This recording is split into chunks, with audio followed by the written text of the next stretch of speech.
Sesudah itu, raja menyuruh orang mengumpulkan semua tua-tua Yehuda dan Yerusalem.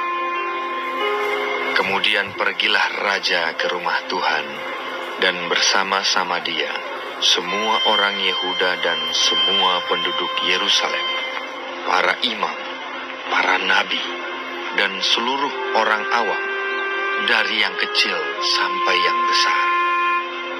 Dengan didengar mereka, ia membacakan segala perkataan dari kitab perjanjian yang ditemukan di rumah Tuhan itu. Sesudah itu, berdirilah raja dekat tiang, dan diadakannyalah perjanjian di hadapan Tuhan, untuk hidup dengan mengikuti Tuhan, dan tetap menuruti perintah-perintahnya, peraturan-peraturannya, dan ketetapan-ketetapannya, dengan segenap hati, dan dengan segenap jiwa, dan untuk menepati perkataan perjanjian yang tertulis dalam kitab itu. Dan seluruh rakyat turut mendukung perjanjian itu. Raja memberi perintah kepada imam besar Hilkia, dan kepada para imam tingkat 2, dan kepada para penjaga pintu, untuk mengeluarkan dari bait Tuhan segala perkakas yang telah dibuat untuk Baal dan Asyera, dan untuk segala tentara langit. Lalu dibakarnyalah semuanya itu di luar kota Yerusalem, di padang-padang Kidron, dan diangkutnyalah abunya ke Betel. Ia memberhentikan para imam dewa asing yang telah diangkat oleh raja-raja Yehuda untuk membakar korban di bukit pengorbanan di kota-kota Yehuda dan di sekitar Yerusalem. Juga orang-orang yang membakar korban untuk Baal, untuk dewa matahari, untuk dewa bulan, untuk rasi-rasi bintang, dan untuk segenap tentara langit. Dibawanyalah tiang-tiang berhala dari rumah Tuhan keluar kota Yerusalem ke sungai Kidron. Lalu dibakarnya di situ, dan ditumbuknya halus-halus menjadi abu. Kemudian dicampakannyalah abunya ke atas kuburan rakyat jelata. Ia merobohkan petak-petak pelacuran bakti yang ada di rumah Tuhan, tempat orang-orang perempuan bertenun sarung untuk Asyera. Disuruhnyalah datang semua imam dari kota-kota Yehuda, lalu ia menajiskan bukit-bukit pengorbanan, tempat para imam itu membakar korban, dari Geba sampai Bersheba. Dirobohkannya pula bukit-bukit pengorbanan di pintu-pintu gerbang yang ada dekat lobang pintu gerbang Yosua, penguasa kota itu, yang ada pada sebelah kiri kalau orang memasuki pintu gerbang kota itu. Tetapi para imam bukit-bukit pengorbanan itu tidak boleh naik ke mezbah Tuhan di Yerusalem. Hanya mereka boleh memakan roti yang tidak beragi di tengah-tengah saudara-saudara mereka.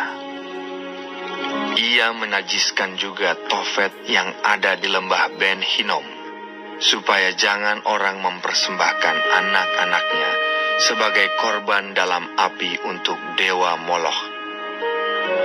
Dibuangnyalah kuda-kuda yang ditaruh oleh raja-raja Yehuda untuk dewa matahari di pintu masuk ke rumah Tuhan, dekat bilik Natan Melech, pegawai istana yang tinggal di gedung samping. Juga kereta-kereta dewa matahari dibakarnya dengan api. Mezbah-mezbah yang ada di atas Sotoh, tempat peranginan Ahaz, yang dibuat oleh raja-raja Yehuda, dan mezbah-mezbah yang dibuat Manasye di kedua pelataran rumah Tuhan, dirobohkan oleh raja dan diremukkan di sana. Lalu dicampakkannya abunya ke sungai Kidron.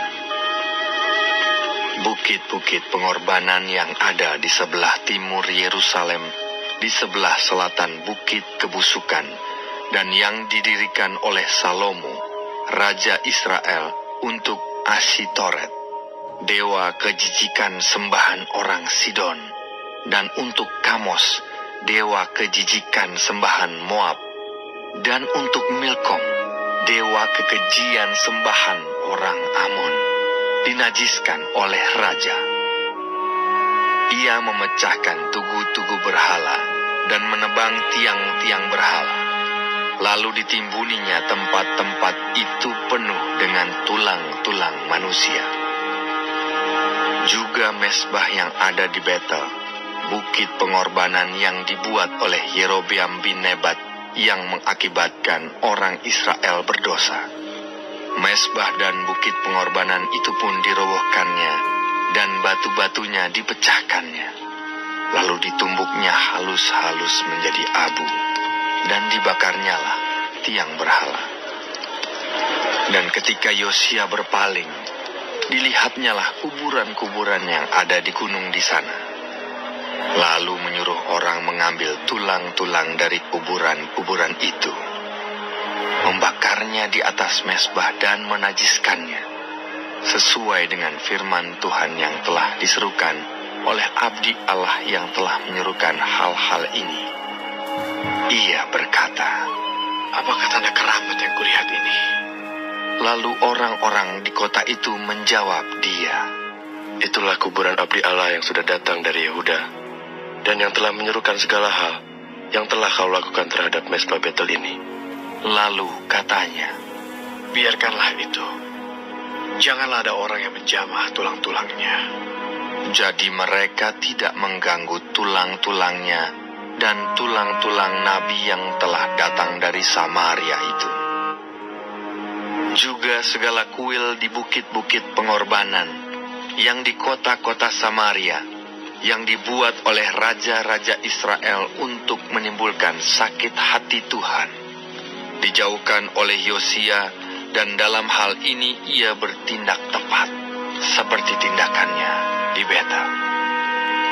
Ia menyembelih di atas mesbah-mesbah itu semua imam bukit-bukit pengorbanan yang ada di sana, dan dibakarnya tulang-tulang manusia di atasnya. Lalu pulanglah ia ke Yerusalem. Kemudian raja memberi perintah kepada seluruh bangsa itu, "Rayakanlah Paskah bagi Tuhan Allahmu, seperti yang tertulis dalam kitab perjanjian ini."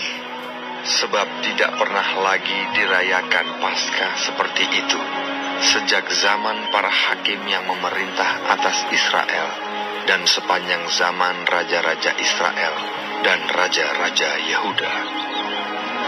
Tetapi barulah dalam tahun ke-18 zaman Raja Yosia, Paskah ini dirayakan bagi Tuhan di Yerusalem. Para pemanggil arwah dan para pemanggil roh peramal, juga terafim, berhala-berhala, dan segala dewa kejijikan yang terlihat di tanah Yehuda dan di Yerusalem, dihapuskan oleh Yosia dengan maksud menepati perkataan Taurat yang tertulis dalam kitab yang telah didapati oleh Imam Hilkia di rumah Tuhan. Sebelum dia, tidak ada raja seperti dia yang berbalik kepada Tuhan dengan segenap hatinya, dengan segenap jiwanya, dan dengan segenap kekuatannya, sesuai dengan segala Taurat Musa. Dan sesudah dia, tidak ada bangkit lagi yang seperti dia. Tetapi Tuhan tidak beralih dari murkanya yang sangat bernyala-nyala itu, yang telah bangkit terhadap Yehuda, oleh karena segala sakit hatinya yang ditimbulkan Manasye. Lalu berfirmanlah Tuhan, "Juga orang Yehuda akan kujauhkan dari hadapanku, seperti aku menjauhkan orang Israel. Dan aku akan membuang kota yang kupilih ini, yakni Yerusalem dan rumah ini, walaupun aku telah berfirman tentangnya, namaku akan tinggal di sana. Selebihnya dari riwayat Yosia dan segala yang dilakukannya, bukankah semuanya itu tertulis dalam kitab sejarah raja-raja Yehuda? Dalam zamannya itu, majulah Firaun Neko, raja Mesir, melawan raja Asyur di tepi sungai Efrat. Raja Yosia pergi menghadapi dia, tetapi Firaun membunuhnya di Megido, segera sesudah ia melihatnya. Pegawai-pegawainya mengangkut mayatnya dengan kereta dari Megido dan membawanya ke Yerusalem. Kemudian mereka menguburkannya dalam kuburnya sendiri. Maka rakyat negeri itu menjemput Yoahas, anak Yosia, mengurapi dia dan mengangkat dia menjadi raja menggantikan ayahnya. Yoahas berumur 23 tahun pada waktu ia menjadi raja, dan 3 bulan lamanya ia memerintah di Yerusalem. Nama ibunya ialah Hamutal binti Yeremia dari Libna. Ia melakukan apa yang jahat di mata Tuhan, tepat seperti yang dilakukan oleh nenek moyangnya. Firaun Neko mengurung dia di Ribla, di tanah Hamat, supaya jangan ia memerintah di Yerusalem. Lagi Firaun membebankan kepada negeri itu denda sebesar 100 talenta perak dan 10 talenta emas. Firaun Neko mengangkat Elyakim, anak Yosia, menjadi raja menggantikan Yosia, ayahnya, dan menukar namanya dengan Yoyakim. Tetapi Yoahas dibawanya. Yoahas tiba di Mesir dan mati di sana. Yoyakim memberi emas dan perak itu kepada Firaun, tetapi ia menarik pajak dari negeri supaya dapat memberi uang itu sesuai dengan titah Firaun. Ia menagih emas dan perak itu dari rakyat negeri, dari setiap orang menurut jumlah ketetapan pajaknya, untuk memberikannya kepada Firaun Neko. Yoyakim berumur 25 tahun pada waktu ia menjadi raja, dan 11 tahun lamanya ia memerintah di Yerusalem. Nama ibunya ialah Sebuda binti Pedaya dari Rumah. Ia melakukan apa yang jahat di mata Tuhan, tepat seperti yang dilakukan oleh nenek moyangnya.